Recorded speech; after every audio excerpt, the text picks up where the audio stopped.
You are now watching the full recording of Christ-Like Christian Church Sunday Worship Service. A time of worship, word, and transformation where Jesus is at the center. Let's go deeper in His presence, grow in His truth, and walk in His purpose together. Napakasarap pong umawit at magpuri sa Panginoon. Amen po ba?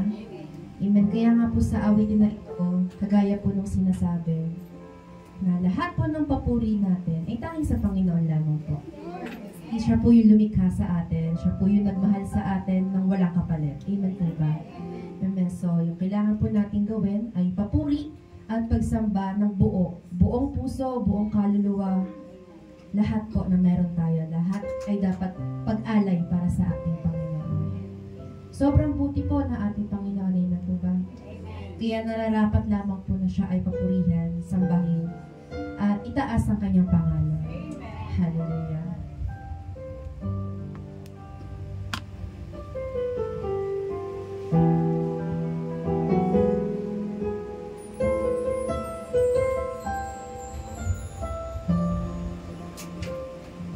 Kaya po, sabay-sabay po tayo na awitan ng ating Panginoon. Ako'y iyong nilikha,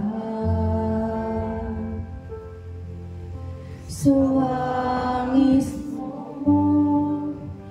ako'y nagmula, di man ako karapat-dapat, ngunit nariyan ka, pinatawad mo ang mga kasalanan ko,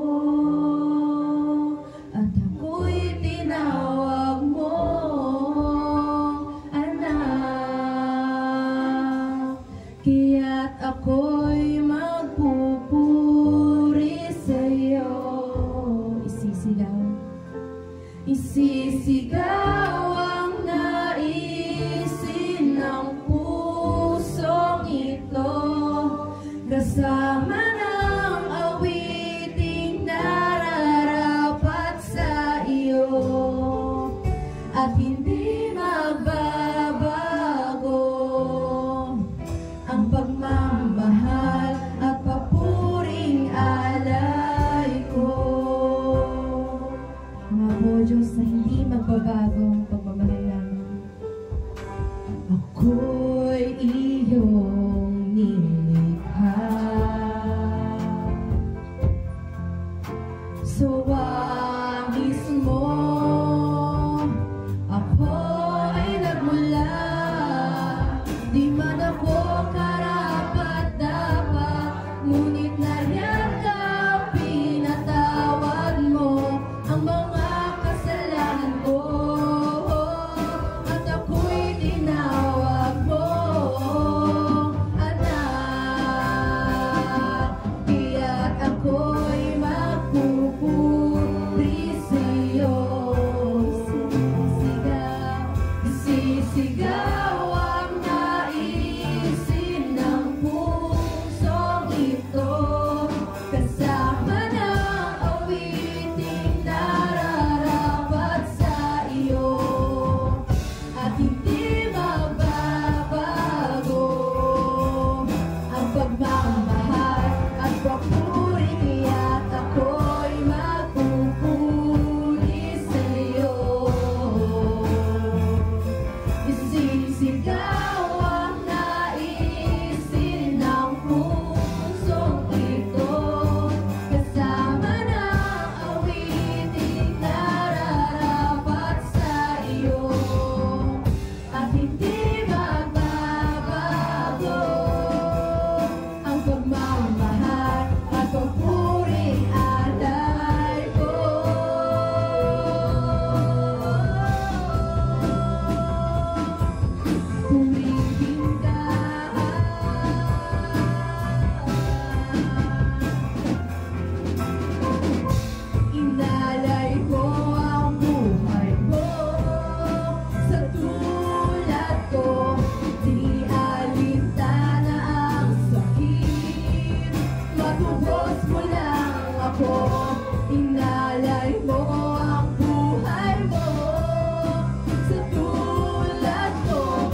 Kaya't ako'y magpupuri sa'yo.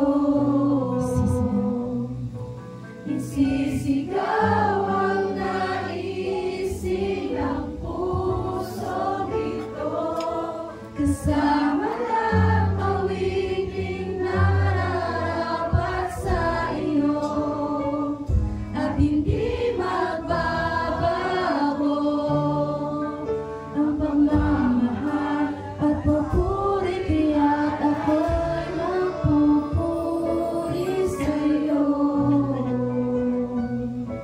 Isisigaw ang naisin ng pusong ito, kasama ng awiting nararapat sa iyo, at hindi magbabago, at hindi magbabago,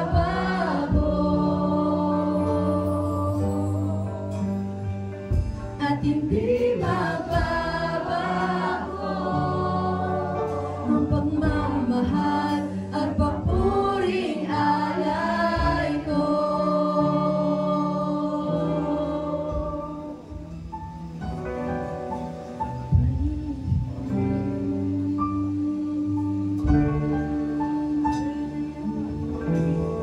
Sige po, sa oras na ito, malaya po tayo magbanggit ng pasalamat sa ating Panginoon. Maraming salamat, Panginoon. Maraming salamat, O Diyos. Lahat ng pag-awit natin sa oras na ito ay tanging sa iyo lamang po, Panginoon.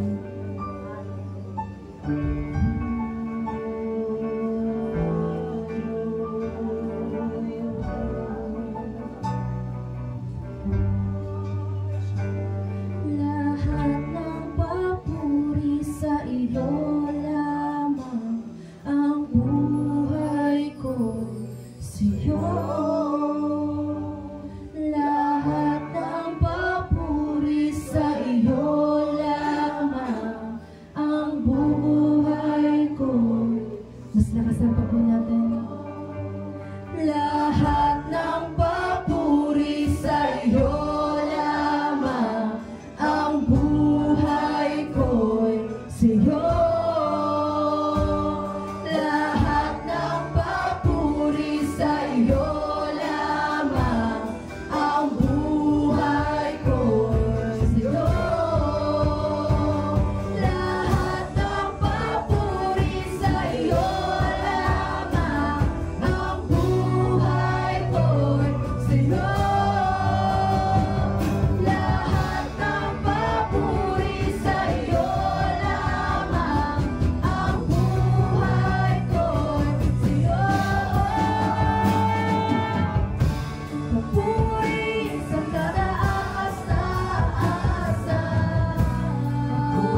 nabanggit ng mga salita na nararapat para sa ating Panginoon. Purihin ka, Panginoon, purihin ka, O Diyos. Maraming salamat po, Panginoon. Purihin ka, purihin ka, purihin ka, purihin ka, purihin ka, purihin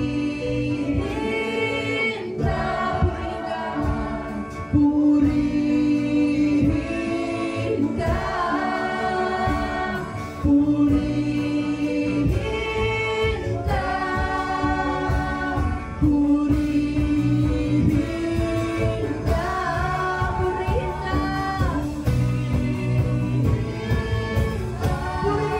Diyos, purihin ka, purihin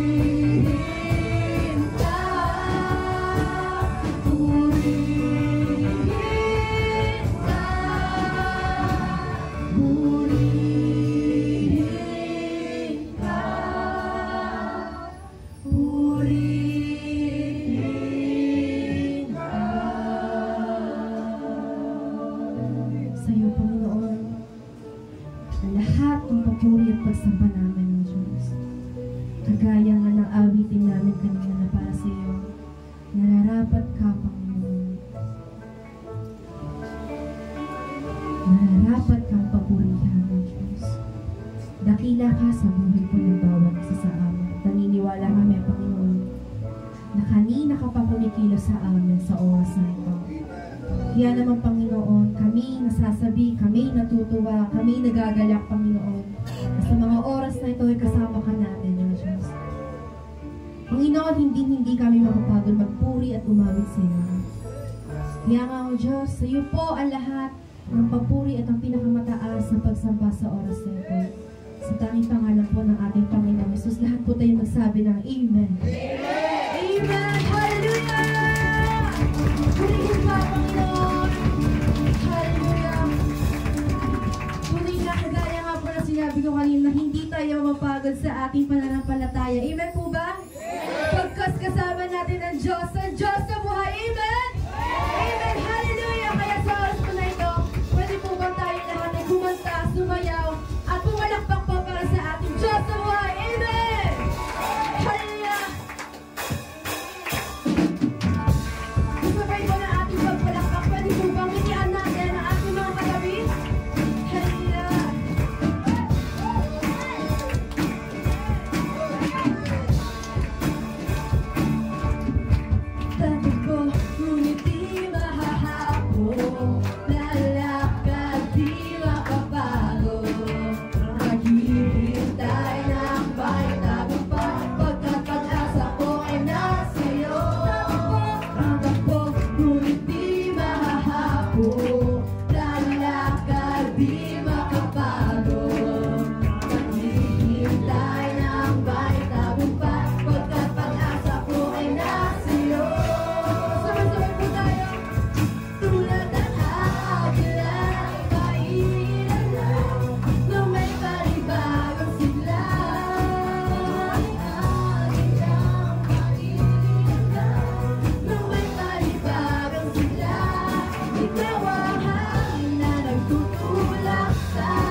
tulad ng agila ay maiilang na may panibagong sigla. Ako ay agila at maiilang na may panibagong sigla. Ikaw ang hangin na nagtutulak sa akin sa ibabaw ng bagyanan ng langanin. Purihin ka.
Praise God! Isang magandang umaga po sa ating lahat. Yes. Napakaganda naman ang aking nakakita ngayong umaga. Salamat po sa Panginoon sa pinagpalang umaga, sa pag-iingat niya sa atin. Amen po ba? Kung mapapansin po natin, ilang linggo, halos araw-araw na lumilinggo, taas at baba lang. Amen po? At ilang buwan din na may dumaang bagyo pero taas at baba lang din po natin. Nakita niyo po yung pag-iingat ng Panginoon. Amen? Napakabuti po ng ating Diyos. Amen. So lahat po yun ay dapat natin ipagpasalamat sa Diyos. At talagang masasabi po natin na totoo yung pangako niya. Na kapag mayroong mabuti, nananampalataya at sumasamba sa Kanya sa isang lugar, ay hindi naman po niya hayaang mapahamak yung mga tayo. Amen po. Salamat po sa Panginoon. At ngayon po, ang mensahe po ng Panginoon sa atin ay created by God and created for God. Lahat po tayo ay nilikha ng Diyos. Amen po? We are created by God and we are created for God. Amen. It's not the other way around. Hindi baliktad. Hindi tayo ang lumikha sa Diyos. Amen. Pero ang problema po, maraming tao ngayon ang baliktad ang pananaw, ang kaisipan. Instead of recognizing na tayo ang nilikha ng Diyos para sa Kanyang gawin, they try to create God in their own image. Ang tanong, paano? They are the people who always say, ito ang gusto ng Diyos. Ito ang will ni Lord. Nag-pray ako, kinausap ko siya, sinagot niya ako. Maraming tao po ganito, na akala nila sapat na yung mag-pray at kausapin si Lord. Tapos, hindi nila namamalayan na ang nagiging desisyon na pala nila ay bunga ng kanilang sariling damdamin. So, they create God in their own image. Kasi, they want what they want. Naunawaan po ba natin? At hindi na nila nauunawaan o nahahanap, natatagpuan kung ano ba talaga ang kalooban ng Diyos. So, ang tanong, na-confirm ba talaga ito sa salita ng Diyos? Dapat po hindi tayo lalayo sa salita ng Panginoon. Dapat hindi tayo lalayo sa kalooban ng Diyos.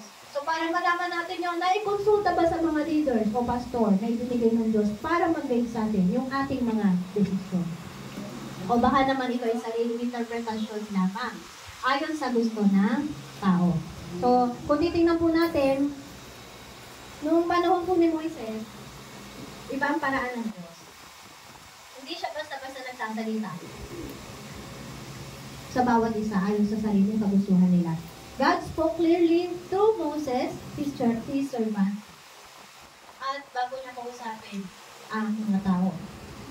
Dito po, sa Exodus chapter 19 verse 9. The Lord said, He would come in a thick cloud so that the people would hear Him speaking with Moses and put their trust in Moses. God is speaking to Moses so that people will put their trust in Moses. Sino po si Moses? Siya ang pinili at itinalaga ng Diyos para manguna sa kanyang bayan. So, kinausap po ng Diyos si Moses para ang tao ay magtiwala kay Moses. Pero ano pong nangyari sa kanila during this time? Sabi nila, si Moses lang ba ang kinakausap ng Diyos? Di ba tayo rin naman? Imagine that. Leader sila, yes, pero may leader sila. At walang ibang kundi si Moses.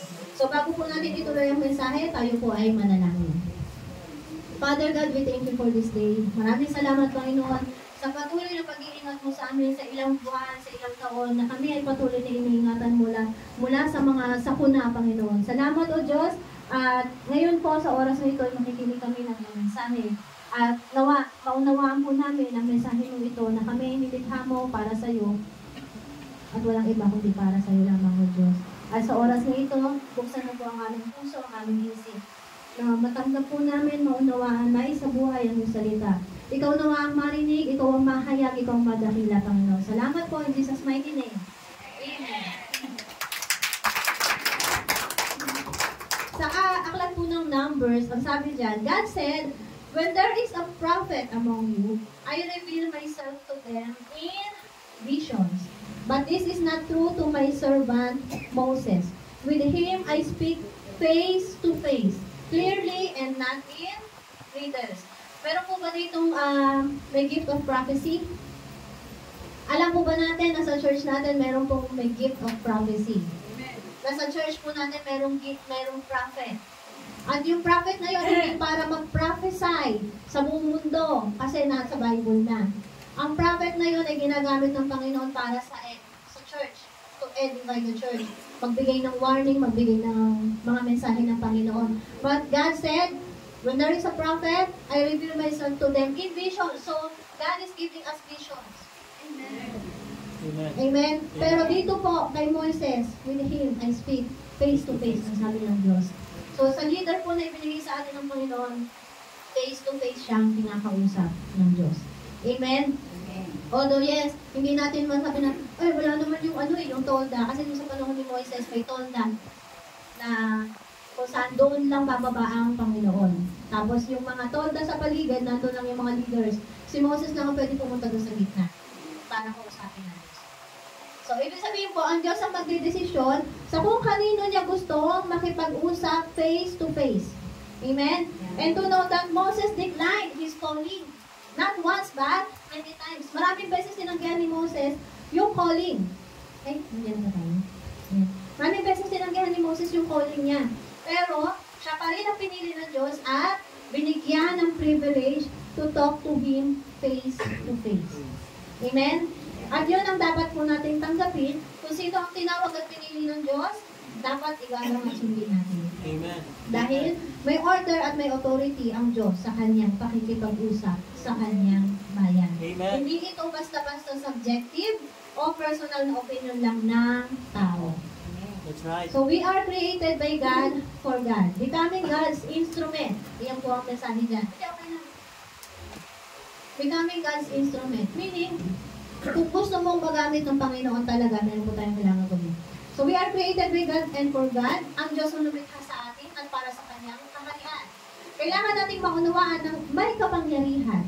Ang may kapangyarihan ay walang iba kundi ang Diyos. At ang authority po na ibinigay ng Diyos ay ibinigay niya sa kanya, itinalaga. Ang nakakalungkot po, marami ang naghahangad sa authority. That's right. Authority, marami ang may gusto ng power, ng position. Para sila yung may control, di ba? Yung iba, para mapagtakpan yung kanilang maling pamumuhay at ipakitang sila ay tama. Maraming example sa Biblia, kasama na po yung mga Parisayo. Amen? Pero dito po sa mensaheng ito, ipapakita sa atin ni Lord na hindi lahat ng naghahangad na maglingkod kay Lord ay tinawag para maglingkod.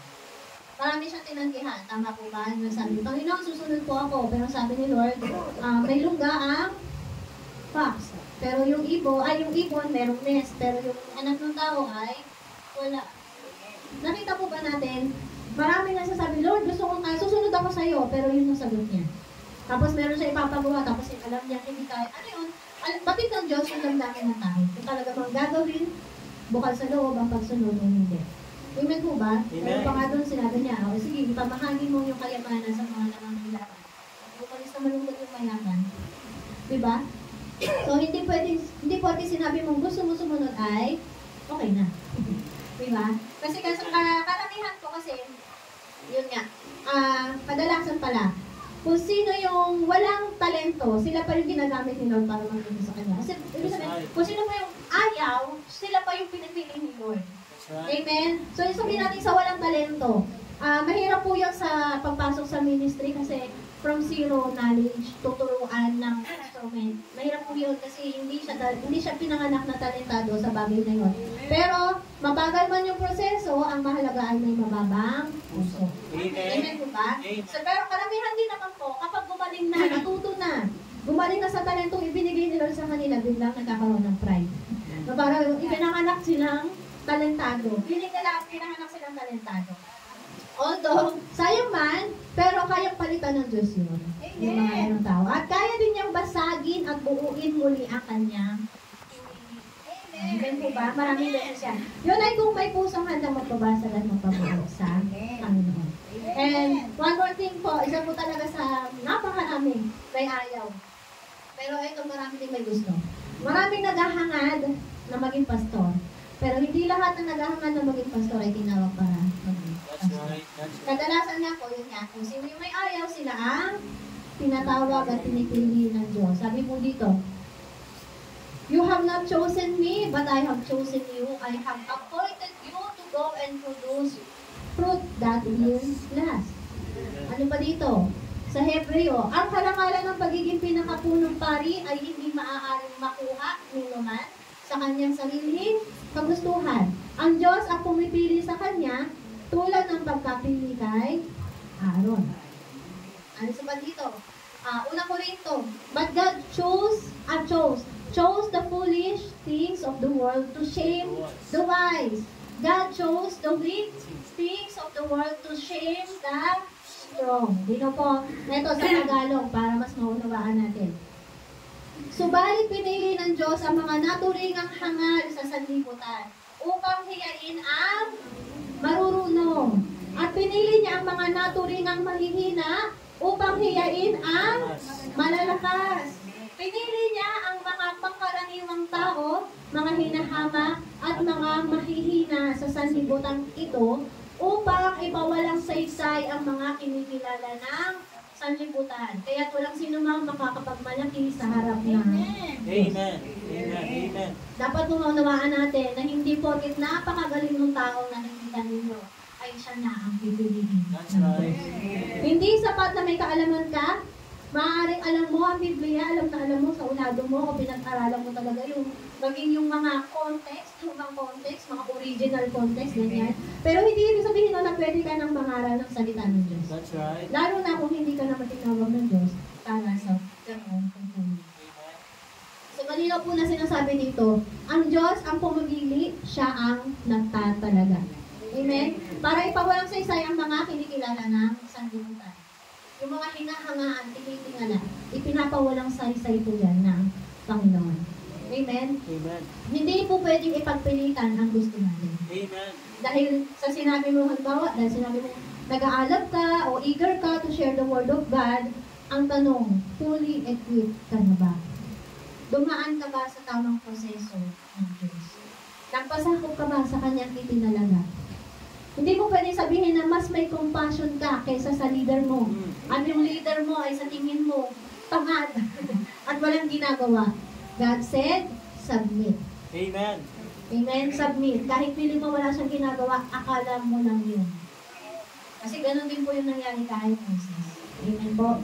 So, sabi dito, learn to follow before you can give. Amen. Tanahin na po natin na sabay-sabay. 1, 2, 3, go. Learn to follow before you can lead. Sumunod muna bago ka manguna. Amen. Diba? Amen. Kung nga sa mga sundalo nga po, obey first before you complain. Amen. Gawin mo muna ang utos bago ka magreklamo. Sabi ng mga sundalo. But in essence, sabi, bakit ka pa magreklamo kung tapos na at nagawa mo na? So, meaning to say, just obey and trust the process ng Panginoon. Amen? And ito pa, if you are not yet called for what you want to do, don't do it. Hindi ka pa tinawag para gawin niya kahit nag-aalam ka, kahit eager ka, submit to your leader. Ask your leader, leader, eto ako, nag-aalab ako, I have this desire. Then submit to your leader. In mag-share tayo, tara. Hindi ganon. Ang leader ang magpapasunod sa iyo at hindi ikaw ang magpapasunod sa leader. Amen po ba? Kaya sabi niya, learn to follow before you can lead. Hindi pwedeng, tara leader, ganito, ganyan. Okay yun eh. Okay yun. Pero ang tanong, kalooban mo ng Diyos yun. Kaya kailangan natin magtanong sa leader. Para malaman natin kung kalooban ng Panginoon, yung damdamin natin. O baka naman na tayo ay nalililang lamang. Alam niyo po ang danger kapag nag-share ka ng Word of God na hindi ka submitted sa process ng Panginoon. Maaari kang matransfera ng Spirit nung sinishare mo. At maaari kang mapahamak. Ibig na nasa safe, safe zone ka na, maaari ka pang mapahamak. Dahil na-transferan ka ng Spirit, na-curse ka, or whatever. Kasi nga hindi ka equipped. Amen po ba? So, unawain po natin. Walang sino ba ang makapagmamalaki sa harap ng Diyos. Amen? So, kung gusto mo talagang magamit ng Diyos sa kanyang kaharian, kaya kailangan po tayong gawin. At ito po, basahin po natin sa ikalawang Timoteo. Gusto niyo po ba sa Hindi, English muna. Now, in a great house, there are not only vessels of gold and silver, but also of wood and clay. Some for honorable use, some for dishonorable. Dishonorable. Therefore, if anyone cleanses himself from what is dishonorable, he will be a vessel for honorable use, set apart as holy, useful to the master of the house, ready for every good work. Amen. Sa Tagalog, para mas malinaw. Sa isang malaking bahay ay may iba't ibang uri na kasangkapan. May yari sa ginto o pila. At mayroon namang yari sa kahoy o puti. May ginagamit para sa mga tanging okasyon at mayroon namang pang araw-araw. Ang sino mang lumalayo sa kasamaan ay katulad ng sisidyang natatangi. Malinis at karapat dapat gamitin ng may-ari para sa lahat ng mabubuting gawa. Sa isang bahay, lahat po tayo may bahay. Meron tayong mga kasangkapan. Ito po kasi malaking bahay eh. Sana all malaking bahay. Diba? May ginto at may lock. Meron tayong pilak. Tama ba? Meron. Yan. Pero, unawain po natin to. May mga kasangkapan, ginagamit lang kapag may handaan. Tama po ba? Kasi yun yung the best utensils na meron tayo. Malinis, maganda, walang dungis, kahit maliit na gasgas o basa. Tama po? So yun yung mga kasangkapan na iniingatan natin at gagamitin na kapag may mga handaan. Amen. Pag nandiyan na yung mga bisita, mga VIP. Very important person na bisita. Diba? Pero yung pang-araw-araw po na ginagamit natin sa hapa para sa pamilya. Tama po? Yun yung kahit may lamat na mga plastic o kahit na kasangkapan. Minsan kahit basag na yung hawakan ng baso, ginagamit pa rin. Bakit? Kasi hawakan lang naman yung basag, yung loob, okay naman, wala namang lamat, wala namang basag. Tama po ba? Amen. So imagine that, meron for special occasions at meron pang daily use. Amen? So dito pa mas makikita pa natin. Becoming God's instrument. The great house, it symbolizes the visible church or God's kingdom on earth. Ito po yun, church. This is the great house. Amen? Imagine niyo po, this is the great house. The vessels, sino yun? Represent believers with different roles, levels of honor and usefulness. So tayo po ang believers. Amen? Lahat po tayo ay vessels. So sino naman yung gold and silver? Gold and silver, sila yung honorable, valuable, set apart. Sino naman yung wood and clay? Ordinary, common, less durable. So, unawain din po natin dito As we can see, yung mga gold and silver, yun yung binukod at pinili ng Diyos para sa greater purpose. Amen? Set apart. Yung wood and clay naman ay yung mga ordinary na kagamitan natin sa pang-araw-araw. Madaling mabasag, madaling masira, at madaling palitan kapag nasira kasi mas mura. Tama po? Amen. Pero yung mga gold and silver, mahirap yan pag nabasag. Ay, actually hindi yan nababasag. Nagagasgasan lang. Pero syempre, kapag nagasgasan, punas-punas, diba? Kasi gold and silver yan eh. Ingatan mo. Saka mas mahal. Mas may value. Amen po ba? Yung mga gold and silver, hindi po sila padaling mabasa, pero parehas po silang sensitibo sa gasgas at mga deaths. Yung bago, pag nagasgas na ganyan, ay nagasgas, ay nalaglag ng pag ganyan, magkakaroon ng lawat dito, yung death. Ano ba Tagalog ng dent? Yun, basta dent. Hindi yung lulubog siyang ganyan. Dent. Oo. Mahirap pala mag-Tagalog. UP, opo, na-UP na kaunti. Yun. Ang hirap pagka nasanay na sa English, no? Ayun, so yun nga po. Madali silang magkaroon ng dent. Parang katulad nitong tablet ko, naganda. Ayan, may dent na siya sa, may dent na siya sa kanto. Yun, gano'n po, na parang na-UP siyang ganyan. Hindi nabasag, na-UP. Amen? Pero, yun nga po, kayang-kayang ayusin po ng Panginoon ang mga gold and silver. Basta iingatan ng Diyos dahil mga gold and silver yun. Actually, yung gold and silver, kung tunawin mo lang, mabubuo ulit. Amen? Dadaan lang sa apoy, i-shape ulit, then bago na ulit. Amen po ba? Amen. So, mas expensive po yon compared to sa mga plastics at woods and clay. Amen? Less durable nga po, sabi dito, wood and clay, kasama na yung mga plastic, less durable sila. Kaya huwag kang magtaka kung meron hindi kayong magdagan. Amen? Sa kaharian ng Diyos. Hindi lahat ay resistant sa fall. Hindi lahat ay kaya yung pagbagsak. Amen? May mga madaling mabagsak, masira at mawasak. At kung hindi sila magpapaayos sa Panginoon, tunay nang mawawala sila. Amen? So again, the vessels are believers. Tayo po yun. Depende nga lang kung ikaw ay gold and silver or wood and clay. Ngayon, ang magandang balita naman po ay kung tayo ay magpapahubog at magpapaayos sa Panginoon, iingatan niya tayo, gaya ng ginto at pila, na kanyang pinili para sa mas maganda o dakilang layunin ng Diyos. Amen. So, basahin po natin dito. 2 Timothy chapter 2, verse 21a, first part. Therefore, if anyone cleanses himself from what is dishonorable, he will be a vessel for honorable use. Sa Tagalog, ang sinumang lumalayo sa kasamaan ay katulad ng sisidlang natataki. Ang keyword, lumalayo sa kasamaan. Sa dakilang bahay ng Diyos, maraming sisidlan. May ginto, may pilak, may kahoy, may putik, may plastic. Ang iba ay para sa espesyal na gamit. Ang iba naman ay para sa pangkaraniwang gamit. But it doesn't matter kung anong materialis ang pinagmulan mo. Kung hindi, dapat magpalinis tayo sa Panginoon.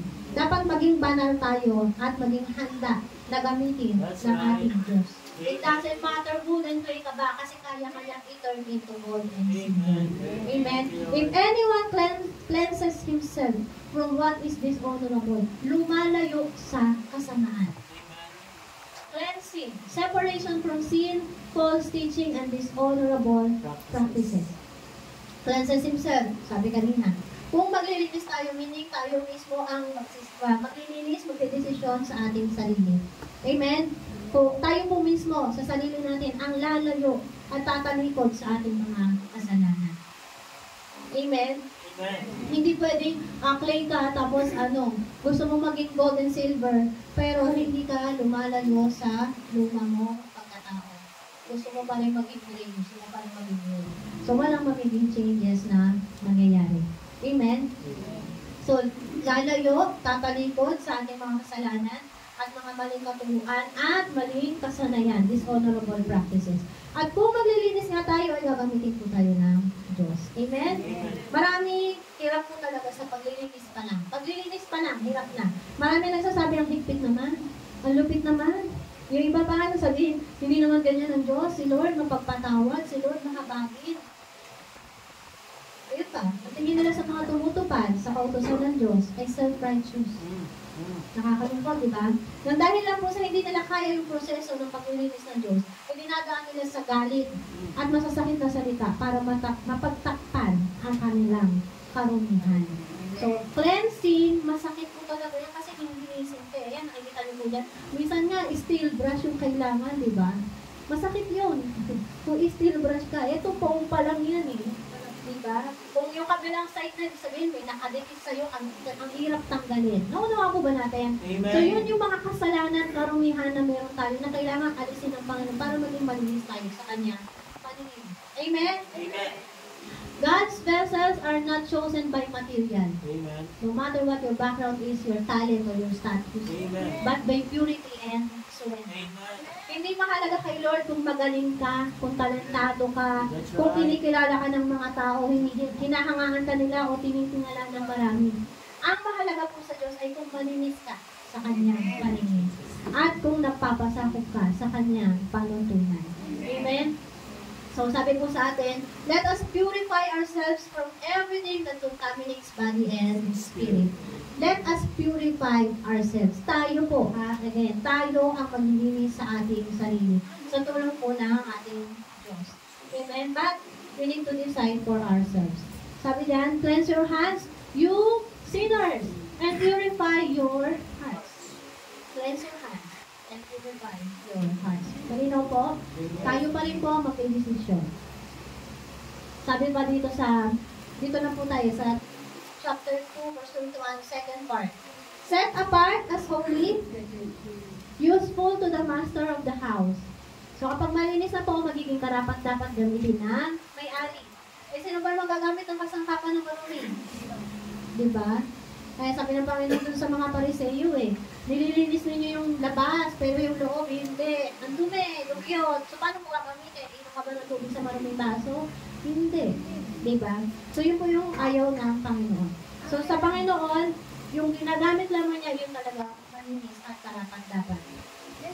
So, sabi po, kung maglilinis tayo, magiging karapat-dapat tayo para gamitin ng may-ari, which is none other than our Master, our God.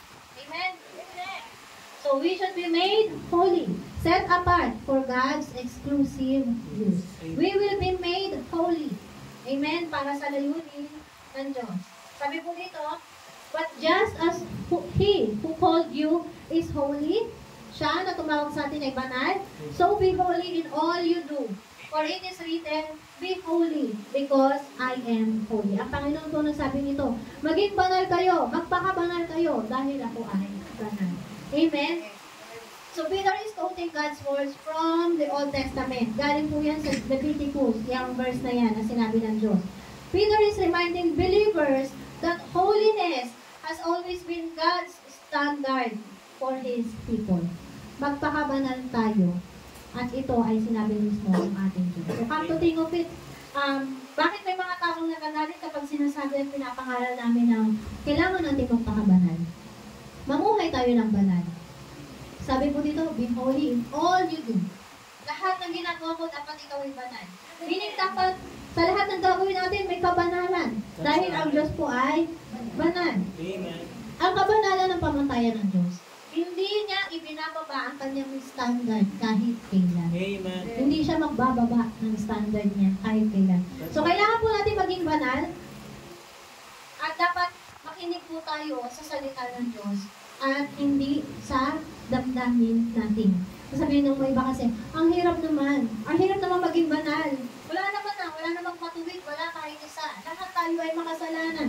Yes, totoo yun. Tama yun na sinabi ng Panginoon na lahat tayo ay makasalanan.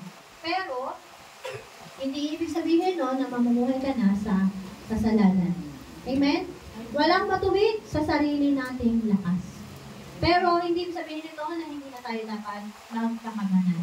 Ang katotohanan po ng ating pagkakasala, tayo ay makasalanan yan. Pero ito ay nagpapakita ng ating pangangailangan kay Jesucristo. Amen? Ang punto po ay hindi natin kayang maging banal nang hiwalay kay Kristo. That's right. Kaya marami nagsasabi, ang hirap naman magpakabanal. Kasi nga wala ka kay Kristo. So, gawin mo, lumapit ka kay Kristo, at huwag kang humiwalay sa Kanya para matutunan mo kung paano mamuhay ng banal. Bakit? Si Kristo, ang Holy Spirit, sila ang maggagabay sa atin. Huwag mong gawin yan, huwag mong gawin to, huwag mong isipin yan, alisin mo sa damdamin mo yan, rebuke yourself. Yung mga ganon.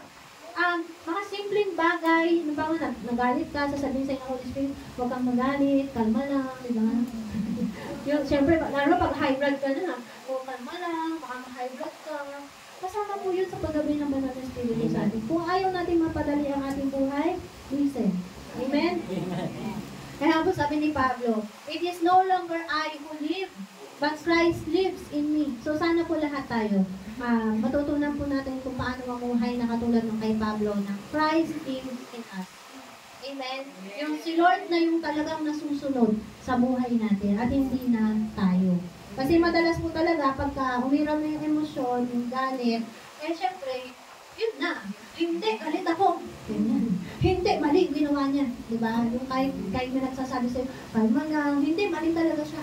Ganun no? So, pag damdamin natin yung pinairal natin, talagang galit po, o yung emosyon ng mga babaw. Pero kung ang Panginoon ang nakatira sa atin, siya yung naghahari, siya yung nanusunod, hindi po magiging problema para sa atin yung maging banal. Amen? So, kaya po lagi namin sinasabi, kailangan natin si Kristo.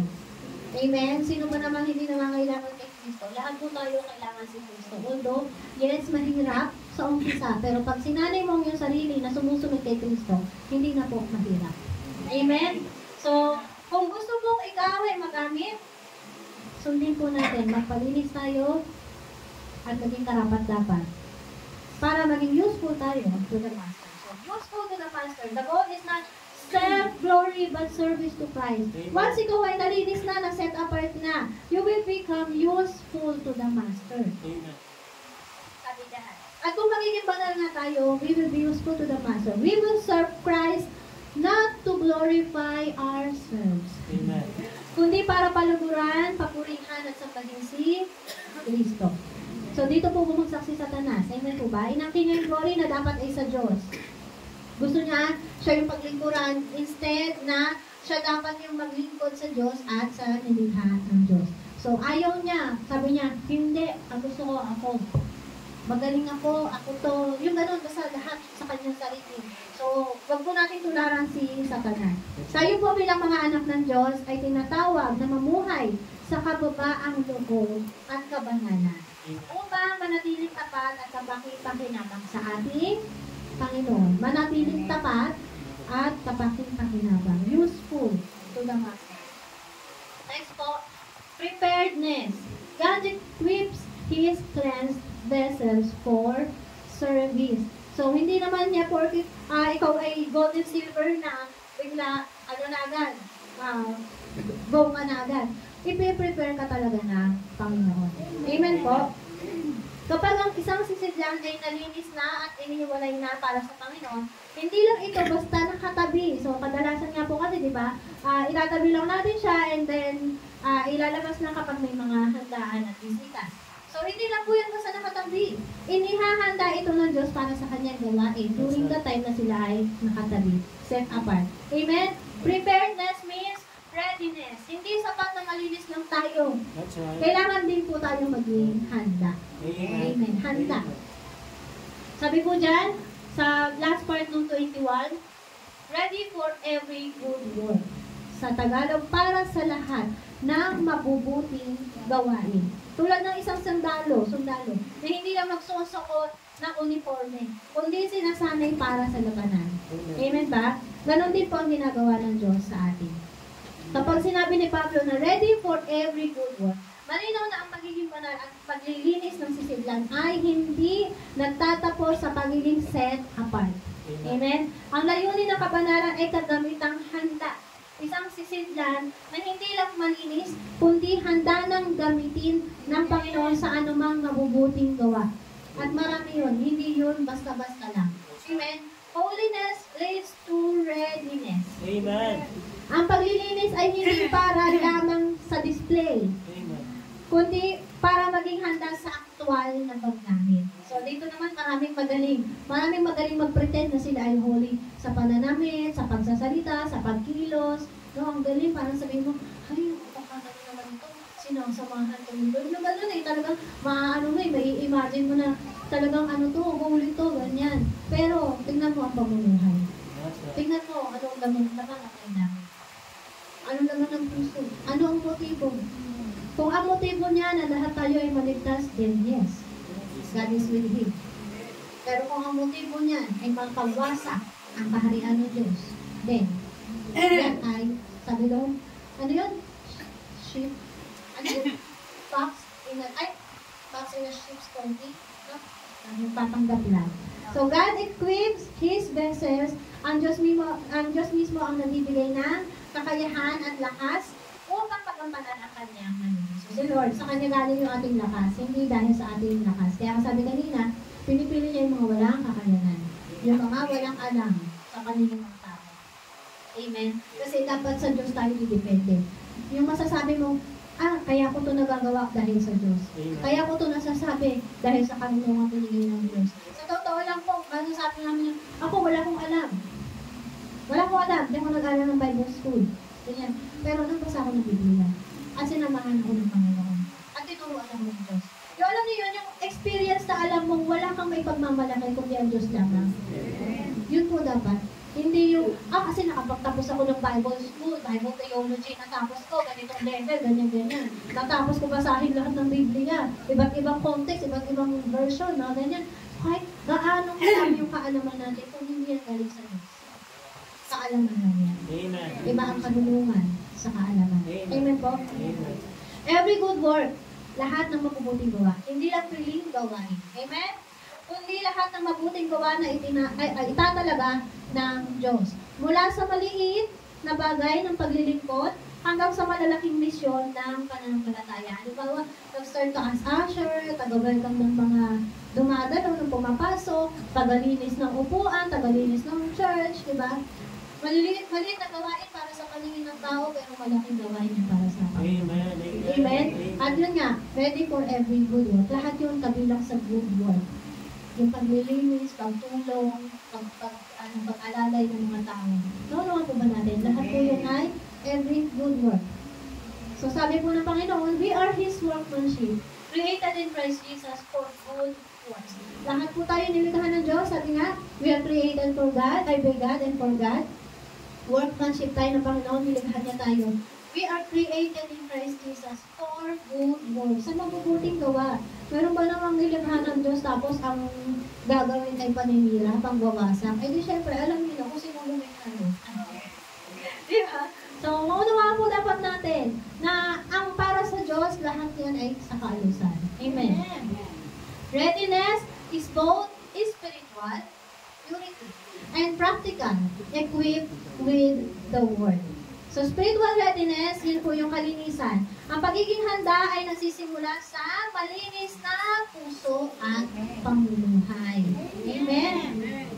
Kung ang sisidlan ay marumi, hindi ito magagamit ng Panginoon. Amen. Kaya ang kabanalan at pagsuko sa Diyos, ang unang hakbang sa readiness. Kung talagang gusto mo, be prepared and be ready. Amen. Ibig sabihin ng readiness ay hindi lang sa panlabas na anyo, kundi sa panloob na kalinisan. Kasama po sa paghahanda natin talaga yung paglilinis. Number 1 nga po Next step, paglilinis. Amen. Practical readiness naman po, yun yung equipped with the Word. Hindi sapat na malinis lang tayo. Kailangan din tayong punuin ng salita ng Diyos. Ang isang sidlan na walang laman ay hindi magagamit. Hindi magagamit. Totoo nga naman. Ano yun? Sidlan lang nandiyan tapos walang laman. Ano ka po yun? Hindi yun. Wala. Sisidlan lang.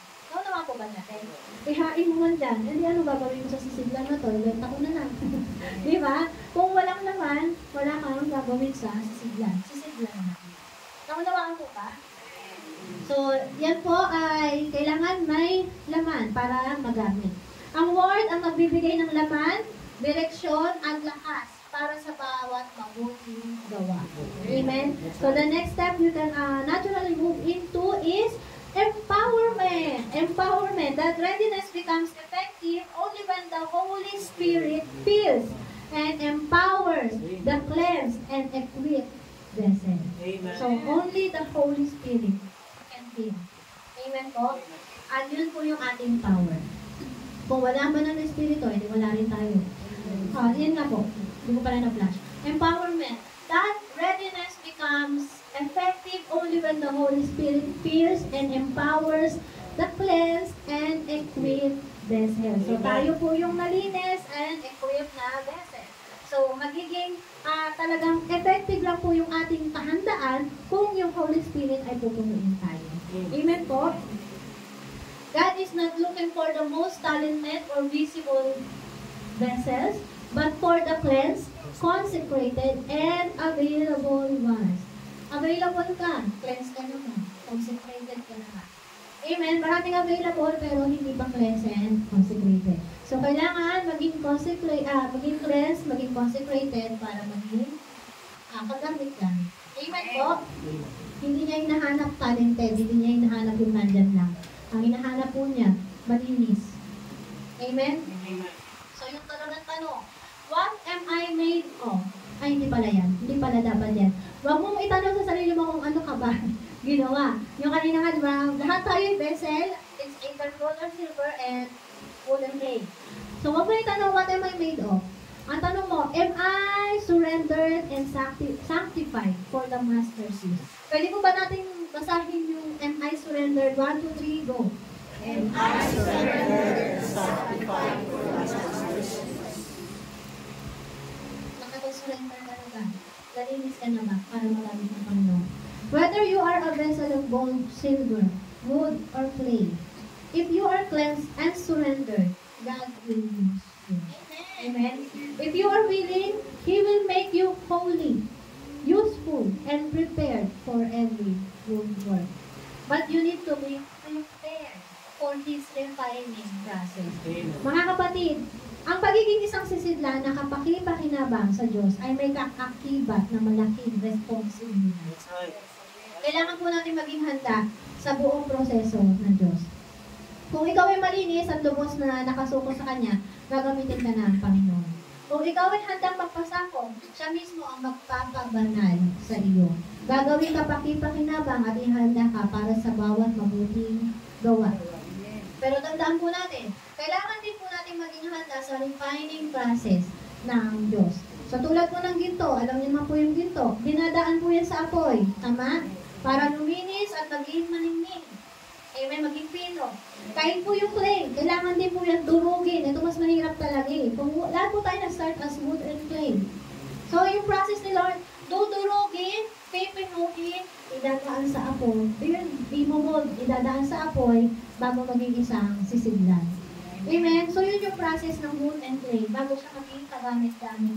Ang daming proseso, dudurugin, maraming beses na dudurugin, pipinuhin, bago i-mold, tapos saka papadaan sa apoy. Imagine, masakit po yun, diba? Masaya ba yun? Well, masaya doon sa process na yun. Pero kung handa ka, magiging masaya ka. Mag-e-enjoy ka. Kahit gaano kasakit. Amen po ba? So, ganoon din po, lahat tayo ay dadaan sa proseso ng Diyos. Hindi para sirain tayo, kundi para hubogin tayo at gawing karapat-dapat na sisidlan para sa Kanyang kaluwalhatian. Amen? So, we are created by God. We are created for God. Becoming God's instrument. Amen. So, lahat po tayo maaari nyo suriin, evaluate yourselves, maaari nyo itanong itong mga ito, pero kailangan, handa ka ba talaga? Amen. Handa ka ba talaga? Surrendered ka ba sa Panginoon? Suriin po natin yung ating mga sarili. Siyasatin po natin yung ating damdamin, yung ating puso, yung ating pananampalataya. Maaari mo itanong sa Panginoon kung ano yung kalooban niya para sa iyo. At maaari mo din sabihin sa Kanya kung ano yung damdamin mo, gusto mo maglingkod sa Kanya. At kung talagang gusto mo maglingkod sa Kanya, maging handa ka. Maging handa ka na sumunod, magpasakop sa Kanyang proseso.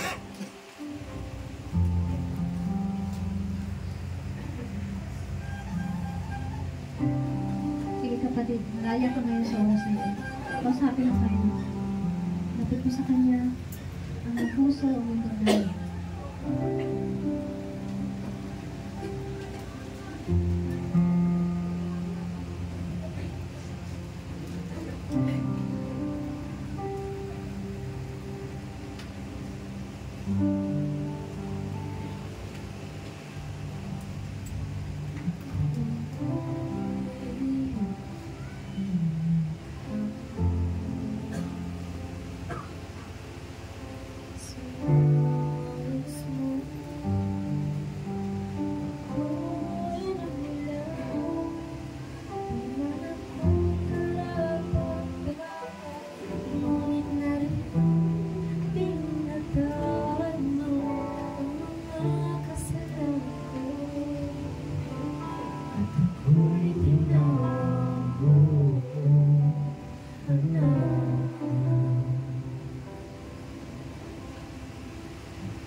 hindi nagbabago. Ang pagmamahal at papuring alay ko. Sige po sa lahat na nagnanais, nagtitinang Panginoon, malaya kang tumayo sa oras na ito. Papurihan mo sa mahiling Panginoon. Na mula sa puso mo, awitin mo ang Sa wangis mo, ako'y namulan. Di man ako karapat-dapat, ngunit nariyan ka, pinatawad mo ang mga kasalanan ko. At ako'y tinawag mo, anak. purihin natin ang Panginoon. Kaya't ako'y mapupuri sa'yo. Purihin ka, Diyos. Isisigaw ang nais. Bigyan mo, Panginoon, ng papuri ang aking mga langit ng iyong mga anak sa oras na ito. Kasama na awiting nararapat sa iyo. At hindi magbabago ang pagmamahal at papuri. Kaya't ako'y mapupuri sa iyo. Purihin mo, Panginoon. Isisigaw ang naisin ng pusong ito. Kasama ng awiting nararapat sa iyo. At hindi magbabago ang pagmamahal at papuri. Kaya't ako'y mapupuri sa iyo.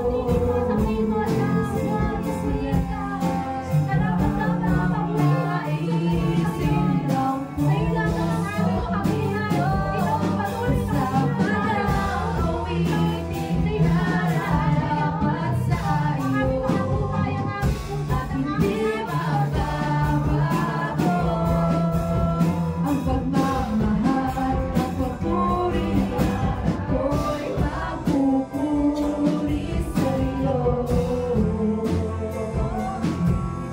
Sigaw ang naisin ng pusong ito. Kasama ng awiting nararapat sa iyo. At hindi magbabago ang pagmamahal at papuring alay ko.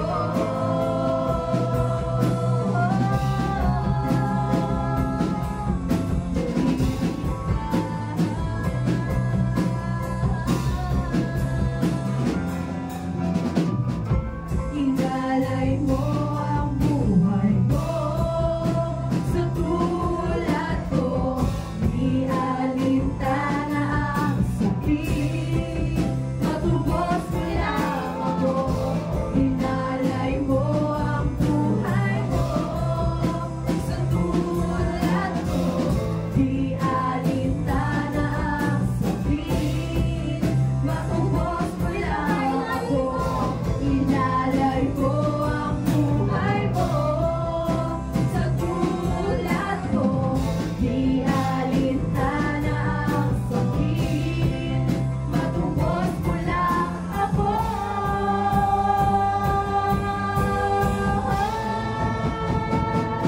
Kaya't ako'y mapupuri sa iyo.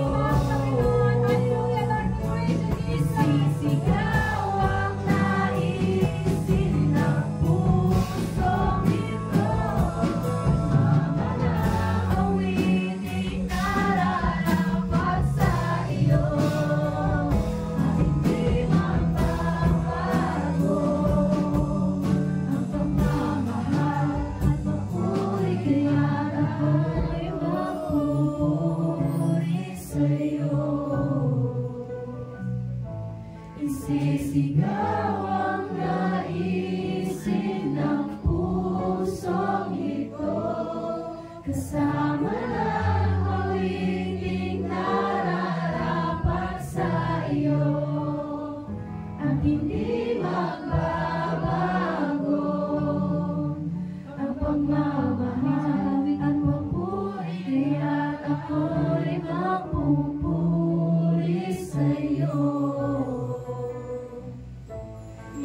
sumisigaw ang nais. Bigyan mo, O Diyos, ang hiling ng iyong mga anak na nagpupuri at umaawit sa'yo.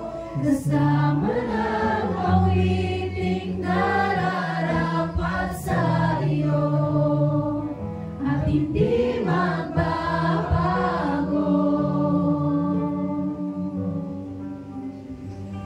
At hindi magbabago.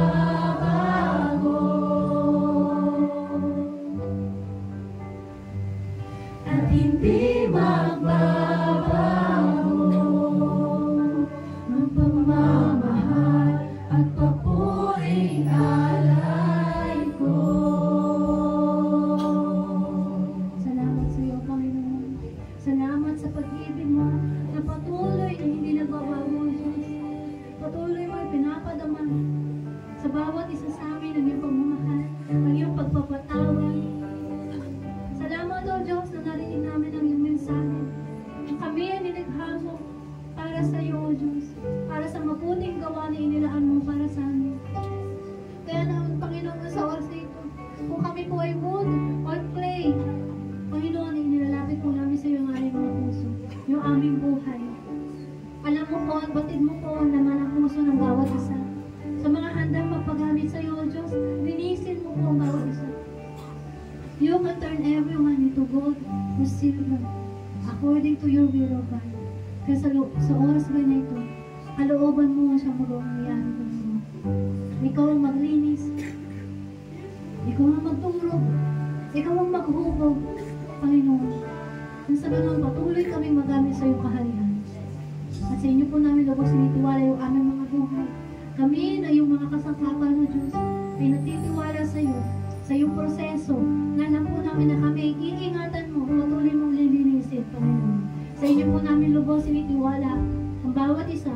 Sa oras na ito, O Diyos, ikaw lamang ang aming pinagpupurihan, sinasamba, dinadakila. Sa iyo po, Panginoon, ang mataas na papuri, pagsamba. In Jesus' name, lahat po tayo masabi na.